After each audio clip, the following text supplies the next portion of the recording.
Hey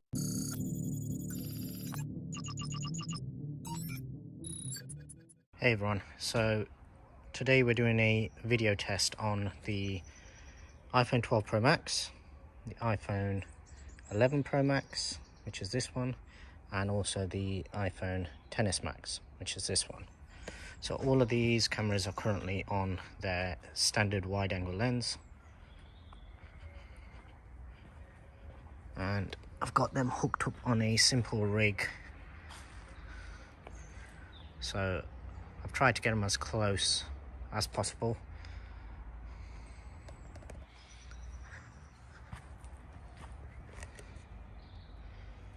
And what we'll do is just come in for a focus test.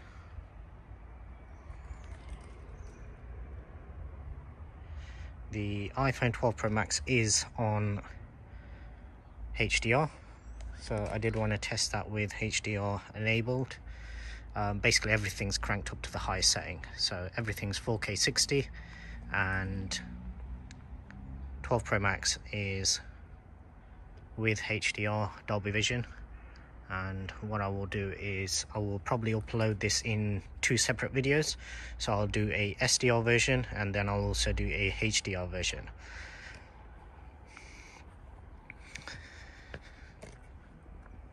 And just go for a walk back. And all of these are held in the same rig, so this should hopefully give you an idea in terms of stabilization.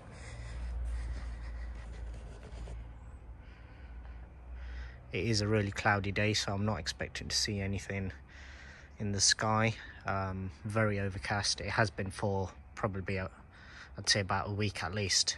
What I've also done is all the audio is also being tested on the devices themselves, so this will all be coming from the the front-facing microphones essentially, because all of them are facing away, so I can see all three screens. I've tried to get the image as close as possible in the rig that I'm using. Obviously I'm using three different phones, so it's not possible to get them all exactly the same, but I've tried to do it as close as possible. And we'll just come in for, actually this might, I don't know if I'll be able to get all three in. No, I won't. So the 12 Pro Max, I think it is very noticeable that the shallow depth of field on the 12 Pro Max is a lot better than all of the other ones. Obviously at the moment I'm struggling to get all three to actually show the exact same scene, but hopefully by panning around and everything it should give you an idea.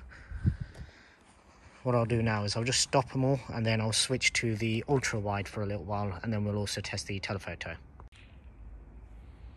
Okay, so this is a test of the telephoto lens on each phone. Obviously I can't test the ultra wide because I forgot that the XS Max doesn't have an ultra wide. So this right here is the 12 Pro Max, this one right here is the 11 Pro Max, and where are we, this one right here is the XS Max. So what we'll do is we'll just do a bit of a pan on this one. One thing that I want to just point out in terms of the stabilization, so a lot of people have made videos, comparisons obviously with various cameras, XS versus the 12 versus the 11 and other models as well, and one thing that they all seem to fail to recognize is when it comes to the stabilization, obviously the advancements, the IBIS system or the sensor shift is only on the main wide angle lens, but the main advancements are in micro sort of adjustments. So by that what I mean is you're not really going to see it just in walking. Your main difference is going to come in something, for example, say if you're trying to capture it whilst you're within a vehicle or something, somewhere where you're getting a lot of really fast vibrations, and that's where you're going to see the biggest difference. I don't really have anything set up at the moment where I could actually capture that in the car or anything like that. I don't have any rig that I can actually use in the car to test this. But for other people, basically, if you just mount your phone into the car and then you test it with the 12 Pro Max and with something else, you'll probably notice that there is a massive difference between the two when it comes to those kind of shots. Okay, and here we have a indoor test.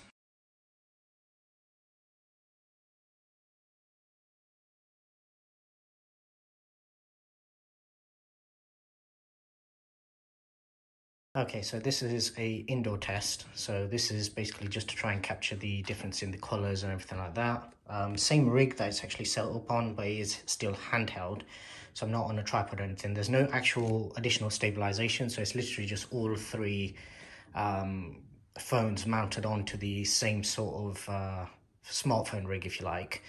One thing about this is obviously because they are quite far apart, the XS Max and the 11 Pro Max are mounted quite close together, so their fields of view should be quite similar.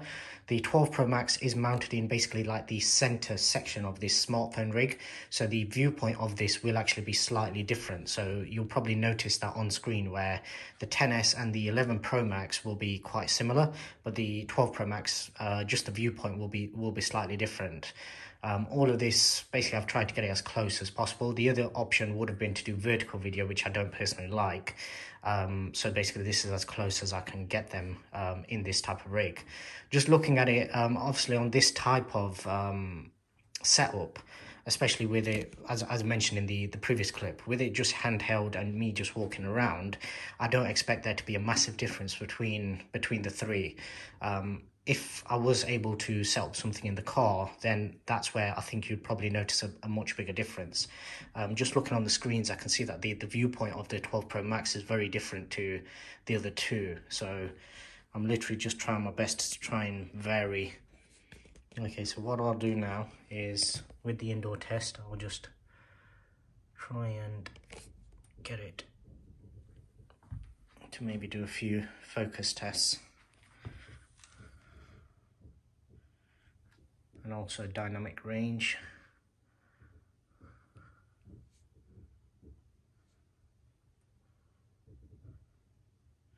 The 12 Pro Max is still with HDR enabled. I do prefer the look of the HDR video. When I'm exporting these, as I've said, what I will do is I'll export two different videos, and one of them I'll probably do in SDR just to kind of flatten it out, give the other ones a chance. But realistically, there's a world of difference between these simply because of HDR and how much better dynamic range you're actually getting, how much more colors, how much more brightness you're getting. So for me, it's a massive step forward in terms of video. Photography has improved a lot as well. I don't actually take a lot of bad light photos. So generally, whenever I'm taking still photography of family, kids, anything like that, generally I'm quite wary of where I can get the light, and that's basically where we'll go to take those photos. And I'll try and get foreground, middle ground and background to try and get some separation.